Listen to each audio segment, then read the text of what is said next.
Hi all welcome to food for all. இன்றைக்கி நம்ம சேனலில் ரொம்பவே ஸ்பெஷலான ஒரு வீடியோ தான். எங்கள் ஊர் ஸ்பெஷல் கூட்டாஞ்சோறு, அதாவது திருநெல்வேலி ஸ்பெஷல் கூட்டாஞ்சோறு தான் எப்படி பண்ணுறதுன்னு பார்க்க போகிறோம். வாங்க பார்க்கலாம். ஃபஸ்ட் அதுக்கு தேவையான இன்க்ரீடியன்ட்ஸ்லாம் எடுத்து வச்சிடலாம். மெயின் இன்க்ரீடியண்ட்டே மாங்காய், முருங்கைக்காய், அப்புறம் முருங்கை இலை. இது தான் அது கண்டிப்பாக இருக்கிற மாதிரி பார்த்துக்கோங்க. மற்ற காய்கறிலாம் ஆப்ஷனல் தான். நான் கேரட், பீன்ஸ், சீனி அவரைக்காய், அப்புறம் அவரைக்காய், முருங்கை இலை, மாங்காய், கத்திரிக்காய், முருங்கைக்காய், உருளைக்கிழங்கு, தக்காளி எல்லாமே எடுத்திருக்கேன். நீங்கள் உங்களுக்கு பிடிச்ச காய்கறி எடுத்துக்கலாம். நான் அரிசி வந்து 1 டம்ளர் எடுத்திருக்கேன். பருப்பு வந்து 1/2 டம்ளர் எடுத்திருக்கேன். கூடவே ஒரு நெல்லிக்காய் சைஸ் புளியை கரைச்சி வச்சுருக்கேன். இப்போ நம்ம எல்லாம் ஸ்டார்ட் பண்ணிடலாம். ஃபஸ்ட்டு பாத்திரம் வச்சுட்டு அதில் ஒரு 2 டம்ளர் போல் தண்ணி விட்டுக்கலாம். நம்ம அதில் அலசி வச்சுருக்க பருப்பை போட்டு ஃபஸ்ட்டு வேக வச்சிடலாம். 1 டம்ளர் அரிசி 1 1/2 டம்ளர் பருப்புக்கு வந்து 8 டம்ளர் தண்ணிக்கிட்ட கரெக்டாக இருக்கும். நான் அதில் 2 டம்ளர் மட்டும் எடுத்து பருப்பு வேக வைக்கிறதுக்கு யூஸ் பண்ணிகிட்ருக்கேன். பருப்பு வந்து நல்லா கொதி வந்ததுக்கப்புறமா அதில் வந்து கொஞ்சமாக பெருங்காயத்தூள் ஆட் பண்ணிக்கலாம். இப்போ வந்துட்டு நம்ம அதுக்கு ஒரு மசாலா ரெடி பண்ணணும். ஒரு 2 கைப்பிடி அளவு தேங்காய் துருவி எடுத்துக்கலாம். கூடவே ஒரு 5-6 பல் பூண்டு, 5-6 பல் சின்ன வெங்காயம், 1 ஸ்பூன் சீரகம், ஒரு 10 காஞ்ச மிளகாய் எடுத்துக்கலாம். இந்த அளவுக்கு நல்லா ஃபைன் பேஸ்ட்டாக அரைச்சி எடுத்துகிட்டு வந்துடலாம். இப்போ பருப்பு ஓரளவுக்கு நல்லா கொதித்து வெந்துருச்சு. அதில் நான் வந்து மிச்சம் இருக்கிற தண்ணியும் ஆட் பண்ணிவிட்டு, நம்ம ஆல்ரெடி 2 டம்ளர் தண்ணி ஊற்றிருக்கோம். இப்போ மிச்சம் இருக்கிற 6 டம்ளர் தண்ணியும் ஊற்றிடலாம். கூடவே பூண்டு சேர்த்துட்டு நம்ம ஃபஸ்ட்டு சீனி அவரைக்காவை சேர்த்துடலாம். அது கொஞ்சம் வேகிறதுக்கு டைம் ஆகும். ஒரு 5 நிமிஷத்துக்கு முன்னாடி சீனி அவரைக்காவை சேர்த்துட்டு இப்போ எல்லா காய்கறியுமே சேர்க்க ஆரம்பிச்சிடலாம். பருப்பு இந்த அளவுக்கு வெந்துடணும். நல்லா அமுக்கி பார்த்தா கொஞ்சம் உடையணும். அந்தளவுக்கு வெந்ததுக்கப்புறமா மற்ற காய்கறியெல்லாம் சேர்த்துக்கலாம்.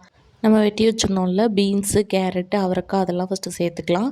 கத்தரிக்காய், முருங்கைக்காய், மாங்காய், உருளைக்கிழங்கு இதெல்லாம் கொஞ்சம் லாஸ்ட்டாக சேர்த்தா போதும். அரிசியெல்லாம் சேர்த்ததுக்கப்புறமா, ஏன்னா அதெல்லாம் சீக்கிரமாக வெந்துடும். அப்புறம் மாங்காய் ரொம்ப குழஞ்சிருச்சுன்னா ரொம்ப புளிப்பாயிரும் சாதம். அதனால் நம்ம ஃபஸ்ட்டு அதெல்லாம் லாஸ்ட்டு சேர்த்துக்கலாம். இப்போ நம்ம மற்ற காய்கறியெல்லாம் சேர்த்துட்டு, காய்கறியெல்லாம் கொஞ்சம் நல்லா கொதி வர ஆரம்பித்ததுக்கப்புறமா நம்ம அரிசியை வந்துட்டு நல்லா கழுவிட்டு அது கூட சேர்த்துக்கலாம். 1 கப் அரிசியை வந்து நல்லா ஒரு 10 நிமிஷம் ஊற வச்சுருக்கேன். அதையும் சேர்த்துடலாம். அரிசி சேர்த்ததுக்கப்புறமா நல்லா கொதித்து வந்ததுக்கப்புறமா அரிசி ஒரு அரை வேக்காடு வெந்ததுக்கப்புறம் நம்ம மிச்ச காய்கறியெல்லாம் சேர்க்கலாம். தக்காளியும் ஒரு 3 பச்சை மிளகா காரத்துக்கு சேர்த்துருக்கேன். பச்சை மிளகா வேண்டான்னா நீங்கள் அவாய்ட் பண்ணிக்கலாம். நம்ம ஆல்ரெடி ஒரு 10 காஞ்ச மிளகா வச்சு அரைச்சிருக்கோம். இப்போ அது கூடவே ஒரு 1/4 ஸ்பூன் போல் மஞ்சத்தூள் ஆட் பண்ணிக்கலாம். இந்த ஸ்டேஜில் நம்ம அரிசி ஓரளவுக்கு வெந்ததுக்கப்புறமா நம்ம முருங்கைக்கீரையை ஆட் பண்ணிக்கலாம். அரிசி 3/4 வேக்காடு வெந்துருச்சு. இதில் நம்ம மாங்காய், முருங்கைக்காய், கத்திரிக்காய், உருளைக்கிழங்கு எல்லாம் வெட்டி தண்ணியில் போட்டு வச்சுருக்கோம்ல, அது எல்லாத்தையும் ஆட் பண்ணிக்கலாம். இப்போ இது எல்லாத்தையும் நல்லா ஒரு முறை கலந்துட்டு ஒரு 10 நிமிஷம் வெந்ததுக்கப்புறமா நம்ம மசாலா அரைச்சி வச்சுருந்தோம்ல, அதையும் இதில் ஆட் பண்ணிக்கலாம். இந்த சாதத்துக்கு டேஸ்ட் கொடுக்குறதே அந்த மசாலா தான். ஸோ அந்த மசாலா வந்துட்டு கரெக்டாக பார்த்து அரைச்சிக்கோங்க.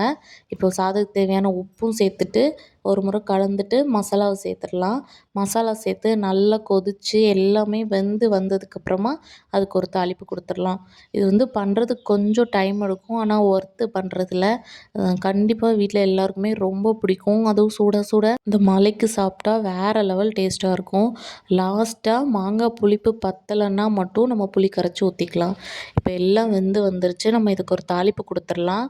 கொஞ்சமாக எண்ணெய் விட்டுட்டு எண்ணெய் லைட்டாக காஞ்சதும் கடுகு, வெட்டி வச்சுருக்க சின்ன வெங்காயம், கூடவே ஒரு 5-6 காஞ்ச மிளகாய், ஒரு கொத்து கருவேப்பிலை சேர்த்துட்டு நம்ம அதெல்லாம் சாதத்தில் ஆட் பண்ணிடலாம். அது கொதிச்சிட்ருக்கும் போதே ஆட் பண்ணி ஒரு வாட்டி மிக்ஸ் பண்ணி விட்டுருங்க. அவ்வளோதான், சூப்பரான கூட்டாஞ்சோறு ரெடி ஆயிரும். சாதம் ரொம்ப குழஞ்சிட்டாலுமே இது ரொம்ப டேஸ்ட்டாக தான் இருக்கும். இந்த அளவுக்கு அந்த தண்ணியெல்லாம் கொஞ்சம் இருக்கிற போதே ஆஃப் பண்ணிடுங்க. ஏன்னா அது டைம் ஆக ஆக கொஞ்சம் கெட்டியாகும். இது கூட அப்போல்லாம் ஊறுகாய் வச்சு சர்வ் பண்ணிங்கன்னா சூப்பராக இருக்கும். ஊறுகாய் ரெசிபி ஆல்ரெடி நம்ம சேனலில் போஸ்ட் பண்ணியிருக்கோம். பார்க்கலன்னா கண்டிப்பாக போய் செக் பண்ணி பாருங்கள். கண்டிப்பாக எப்படி இருக்குன்னு செஞ்சு பார்த்துட்டு கமெண்ட்ஸில் சொல்லுங்கள். நம்ம சேனலை மறக்காமல் சப்ஸ்கிரைப் பண்ணிக்கோங்க.